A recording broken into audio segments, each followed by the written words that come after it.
በችግራችሁ ላይ እንደዚህ በሏት፣ ወላዲተ አምላክ የሰማይ የምድር ንግሥት ይህን ችግሬን አሸንፍ ዘንድ ከጎኔ ቁሚ። ያንቺን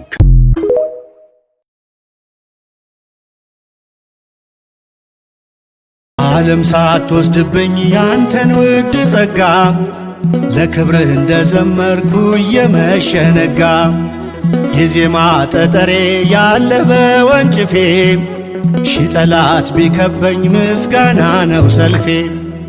አንተን ማገልገል መባረክ ነው። አንተን ማገልገል መባረክ ነው። ምርጫ ነው፣ ዕጣ ነው፣ ክብር ነው፣ ዕድል ነው። አንተን ማገልገል መባረክ ነው።